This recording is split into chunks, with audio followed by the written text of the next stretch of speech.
All right, in today's video, we're going to talk about how to make your competition irrelevant and make more profit than you ever have before in your med spa or aesthetic practice. So the reason I wanted to make this video is because I was speaking with a med spa owner, I think it was last week, and they were talking about how everything before the pandemic was really great for their business. Like they had plenty of clients, they had plenty of customers.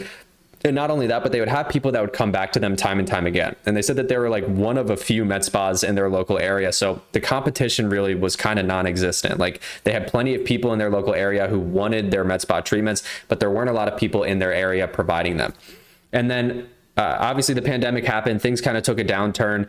People stopped going places in person, but then even after things started to get a little bit more normal again, they said that they still continued to struggle. And they said the reason for that was because it felt like every other week, a brand new med spa or aesthetic practice would open up in their local area. And they said the competition just got way out of hand and these people were opening up their doors and all of them were charging way less than they did. So they were basically stealing a lot of their customers. Like they said that they had a really solid base of Botox customers that would come back regularly. And they started to notice that people would stop coming to them and it would be like 3-6 months and they haven't seen somebody, and they would reach out to them and be like, hey, we haven't seen you in a while, like just wanted to make sure everything was okay. And they would be like, oh, you know what, everything's totally fine, but a med spa opened up and they're, you know, a couple minutes closer to me than you guys were, so I've just been going to them instead. Or they said that they literally had one customer who just straight up told them, they were like, yeah, everything's totally fine, but a med spa opened up and in our area and they do Botox a little bit cheaper than you guys do, so I've just been going to them,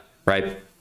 And this is just kind of like the harsh reality of the beauty business or the beauty industry, is that it is going to continue to grow. There's going to be more med spas and more aesthetic practices that open up their doors. And, you know, competition is, you know, bigger than ever for med spas and aesthetic practices. So in today's video, if that feels like a problem that you're struggling with, then stick around and we'll talk about what you can do to make the competition irrelevant. And as you'll learn in this video, the truth is that, it's not about making the competition irrelevant or beating the competition at all. And it's actually a lot more simple than you might think. So just to dive right into things here, I thought that the perfect way to start off this video was with this picture here, right? And credit where credit's due. I was actually reminded of this picture by a podcast episode by Alex Hormozi. But in the picture, as you can see here, it says winners focus on winning, losers focus on winners. And as we can see, Michael Phelps, he's clearly focused on just getting to the wall, right? He knows that he's going to win the race by being the first person to touch the wall. His competitor is focused on him, right? The competitor is focused on Michael Phelps. He's focused on, how can I get past him? Like, how can I beat Michael Phelps? Michael Phelps isn't even thinking about this dude next to him. He's thinking about, how can I get to the wall first? And I think this is a really damaging mindset that a lot of med spas and aesthetic practices fall into, and they kind of start to think like this second guy here. And the reason for that is because, like I said earlier, plenty of med spas are opening up their doors in your local area, and competition is rampant. Like it's growing and growing. And especially when you provide very similar treatments as your competitors, it feels very difficult to compete because they come in, they're going to charge less than you, they're going to steal market share, and they're going to steal customers from you. And you feel like the only way for you to compete with those individuals is by lowering your prices as well. And this is a perfect video for me to make for myself as well, because obviously I serve med spas and aesthetic practices. I help them with their marketing. There's plenty of other businesses in the beauty industry or in the aesthetics industry. There's plenty of other agencies. There's plenty of other competitors or competition that I have as well. I have to continually remind myself, okay, it's not about focusing on how can I beat my competition. It's about how can I just provide such a better experience for my clients or for my customers that the competition just becomes irrelevant, right?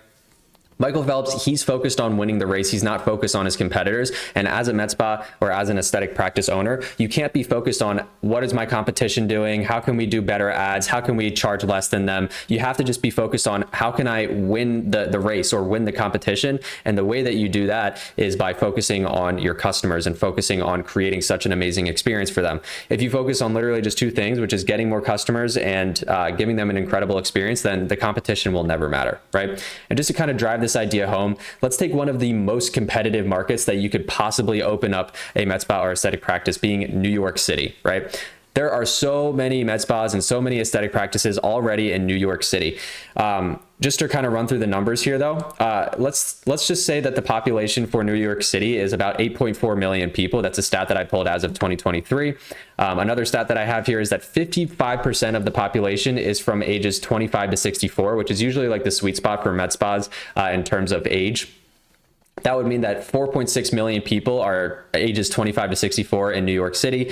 45% of people are middle to upper income, and usually to afford med spa treatments or services or packages, you have to be in a middle to upper income.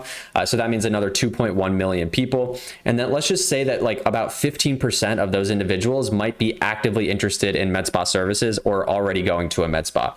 That means that in New York City, the total addressable market or the potential people that you could sell your med spa services to is about 315,000 people, okay? Let's also say that the estimated annual lifetime value of a customer, so in other words, how much money do you collect on average from a new customer, is about $3,500 over the course of an entire year, right? It's probably more somewhere between like $2,000 to $5,000 per year, but let's just take the average and call it about $3,500. Well, that means that if you wanted to make $500,000, if you had a revenue goal of $500,000 in a single year, that means that you would need to get 143 customers over the course of the year that all pay you about $3,500 on average. 143 customers means that out of that 315,000 people, you only need to sell to 0.045% of the market in order to hit your $500,000 revenue goal.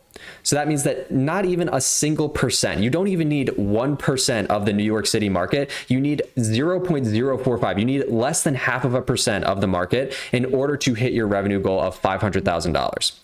I don't know about you, but that at least feels like a breath of fresh air to me, right? Because we're constantly focused and we're fixated on the competition. And it's like, oh my gosh, the competition is coming in. They're taking all of the market. But you literally need such a tiny little fraction of a percent of your local market in order to have a wildly successful business, right? And at least for me, like for my business, that feels good because I continually remind myself, like I can build a big business without having to have hundreds or thousands or tens of thousands of customers. And as a med spa or aesthetic practice, you are in the luxurious position of not needing hundreds of or thousands of customers in order to have a massively successful business. You literally need less than 0.5% of your market. So I hope that brings some clarity to you, and I hope that feels good for you because it at least feels good for me, right? And now your question after this is probably still, okay, that's great, but we don't have people that pay us $3,500 over the course of a year. Like the average lifetime value of a customer for us is probably like $500 or $600, or we don't even have 143 customers that come back to us regularly on a consistent basis. Well, doesn't that feel like the problem that you should focus on then, right? The only two things that you need to focus on as a med spa or aesthetic practice, end of sentence, end of story. Like if these were the only two things you ever thought about for the rest of your existence as a business owner, they are to get more customers, right? So get more customers or get more clients, and to increase their lifetime value. So in other words, to make them worth more to you as a business, to get them to pay you more over the course of a year, over the course of 3 or 5 years, right?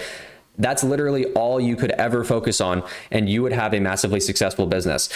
Notice how competition isn't one of the things that I said here. Like, I'm not saying you need to focus on getting more customers, increasing their lifetime value, and obsessing over the fact that your competition or your competitors charge less than you. It doesn't matter how much your competition charges. You need such a tiny little fraction of the market, right? So how do we get more customers? Marketing and sales, right? What is marketing? That's advertising. It's running Facebook and Instagram ads, TikTok ads, it's Groupon, it's hosting local events. It's getting people that didn't know about you to find out about you and put their hand up and say that they're interested, right? And then sales is once you get those opportunities in the door, turning those individuals into customers or into clients. Really, those are the only two things you need to focus on to get more customers is marketing and sales, getting people to put their hand up and say, I'm interested, and then turning that interest into a purchase, right?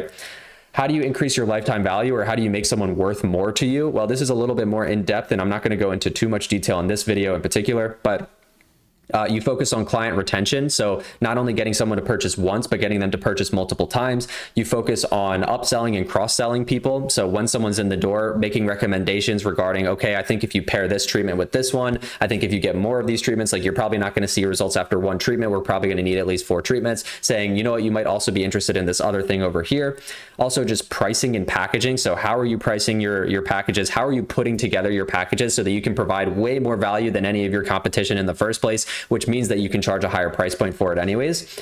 Are you even following up or engaging with your database of customers or clients? Like one of the things that drives me crazy is that, you know, when a med spa or aesthetic practice is so focused on the competition, but then they don't even send out like a newsletter, or they don't even send out SMS messages to their database ever, right? So you have this like massive database of people that have interacted with you, and you have a level of trust built up with that person, but then you don't ever reach out to them ever again, right? You can't possibly complain about, oh, the competition is stealing all of our customers, when you haven't even reached out to any of your customers that you've had in the past, right? And then of course, probably the most important piece of all of this is your client experience. So when people actually come in, what are you doing to give them an incredible first experience where even if the competition charges less than you, they're like, I don't care. I love this med spa. I love the people here. I love the experience. I love how it feels in there. I wouldn't change for anything, right? Those are the types of individuals that refer you over to other people anyways.